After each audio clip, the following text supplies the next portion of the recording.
Nagpaalam sa bahay, atin sa meeting ng purpose. Hanggang ngayon, hindi siya nagpakita. Umiiwas na sa'yo. O yun na siguro, sir. Pero matagal ko nang pinag-isipan talaga yun. Ang gusto ko nang mapaghiwalay sa kanya. Wala na siyang respeto sa akin. Nagsa-sideline ako kung ano para makatulong. Umuwi ka na. Kasi nakailang lalaki ka na siguro. Ma'am, sino po ba yung sinasabi na lalaki niyo daw po? Kapitbahay namin. Mga lalaki ko daw. Tunay na tunay yan. Epektibo yan, ebidensya. Ilabas mo lahat. Kasi kung totoo yan, dito mismo, magpapakamatay ako dito kung totoo yan mga sinasabi mo.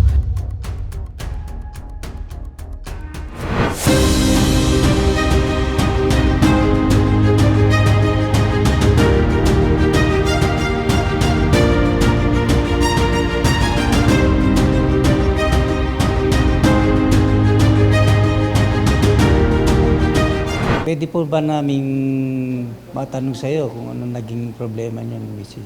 Kung ako ang tanungin tungkol sa aming pamilya, isa man lang ang dapat gawin para mawala na ang lahat problema, hindi inaabot sa sukdulang galit. Mabuo muli ang pamilya namin. Ba't pahirapan pa ang mga anak? Mayroon namang solusyon dapat na ibigay sa kanila. Bakit dyan tayo dadaan sa mahirapan ang mga anak? Isang solusyon lang, bumalik ka, mabuo, mawala na ang lahat problema, ibalik natin ang sidla ng ating mga anak. Tayo ang may kasalanan. Ang ating mga anak ay biyaya ng Panginoon. Gawin nating pagsubok lang sa buhay. Sinabi ko na sa umpisa pa, ayaw ko na, surrender na ako, ayaw ko na. Kipaghiwalay na ako, wala nang mangyayaring balikan. Sa mga anak ko, walang problema yan, basta maibigay ko sa kanila pangangailangan nila. Pero yung pakigbalikan sa'yo, hindi, ayaw ko na talaga. Unang-una, wala na siyang respeto sa akin bilang tao. Pangalawa, sobrang na yan, kahit na mga gising pa yung mga anak niya, papatong yan. So may respeto pa sa akin yan. Ayaw ko talaga. Paulit-ulit niyang sinasabi na papatayin niya ako, taadtarin niya ako ng pinong-pino, na wala nang makakapulot sa akin, wala nang makinabang sa akin. Kasi nga, laging nagsisilos kung sino-sinong mga tao. Hanggat hindi pa nangyayari yung mga sinasabi niya, ako na mismo ang aalis. Gusto ko pang mabuhay. Pag nagtrabaho ako, pag umuwi ako ng bahay, wala akong madala. Sabihin, nasa lalaki ko. May dala naman ako, sasabihin, galing sa lalaki ko. So, anong gagawin ko? Hindi naman ako pwede na hindi magtrabaho. Kasi, yung pera niya sa kanya, yung pera sa akin, yung sa kanya lang, yung sa akin, sa mga anak ko. Lahat daw kami na magpamilya, sa mama, sa mga kapatid ko, puro daw kami mga pukpok. Hindi daw ako pwede makapagtrabaho ng kung anong trabaho. Ang pwede ko lang trabahoan daw, beer house. Kasi wala daw ako pinag-aralan, kaming lahat. Kahit naman magsasama kami, bangayan ng bangayan, anong mangyayari? Hanggang sa mamatay ako, magdidesisyon na talaga ako, wala na talaga. Ayaw ko na talaga, period na yun. Sabi mo pa lagi sa akin, sobra kang martir. Sabi mo sa akin, aktuhan mo yung ginagawa ko. Kailangan mo kunin mo ng ebidensya. Paano? Di ba sinabi ko sa'yo, hindi ko gagawin yan dahil di ko gusto masira ang pamilya natin. Yung sinabi mo na tadtarin, yung sinabi mo nga, aktuhan mo, kailangan makita mo kung ano ang ginagawa ko. Yun ang sinabi ko na, hindi pwede. Baka pati ikaw matagtad, mamatay.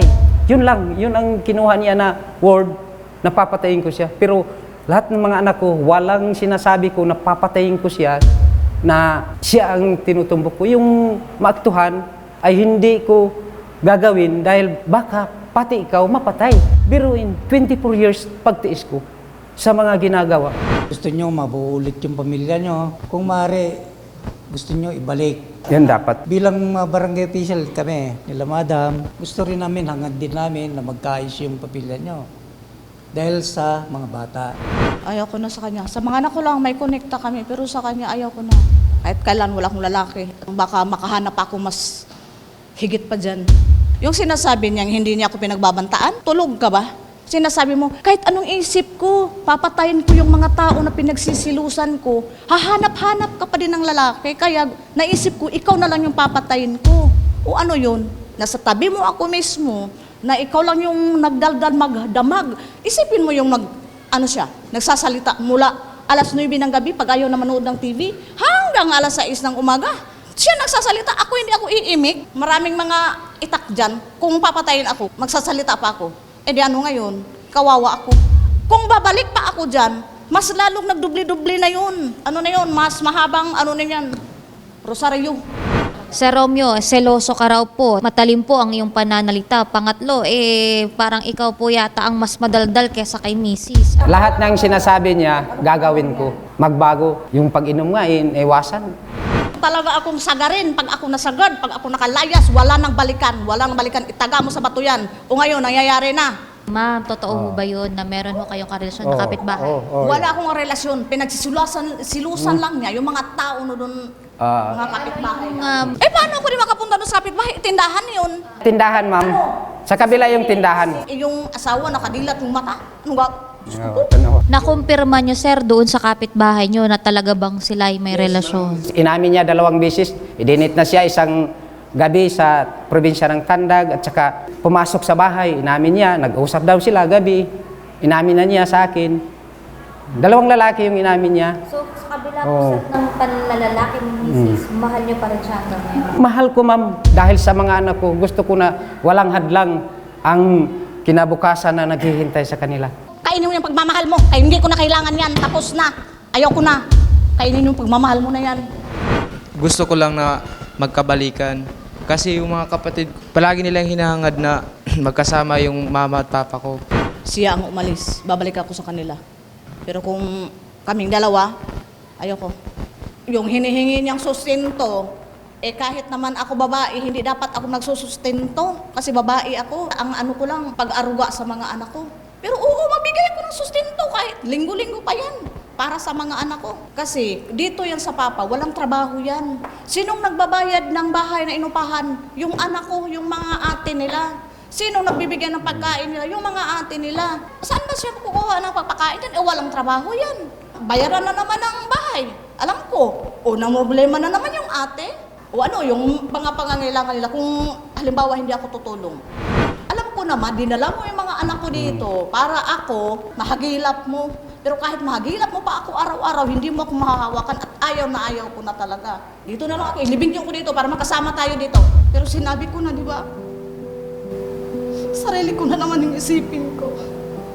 Pero yung pakibalikan na hinihingi mo, ayaw ko na talaga. Gugustuhin ko pang mamatay sa pagbalikan. Okay lang kahit sa cellphone ko na lang kayo makikita. Alam naman ng mga anak ko na yan kung gaano ko sila kamahal.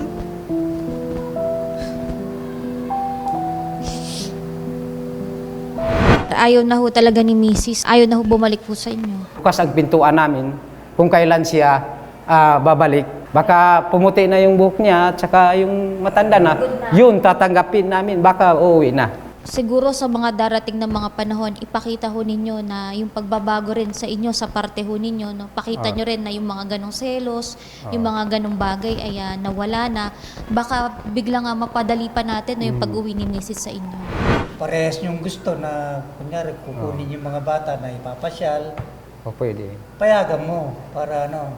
Kasi galing sa inyong dalawa yan eh. O, basta yung time na bakante ako, as gusto ko silang maipasyal, sasabihin ko naman sa kanya. Ayun lang, ang ano ko lang, huwag niya akong pigilan. Huwag niyang idamot yung mga anak ko. Napagkasunduan po nila na ang dalawang panig ay pag pumapasyal si Ginang Eileen sa kanyang mga anak ay open pa rin po siya. At kung kukunin niya at ipapasyal ang mga anak nito ay makukuha niya.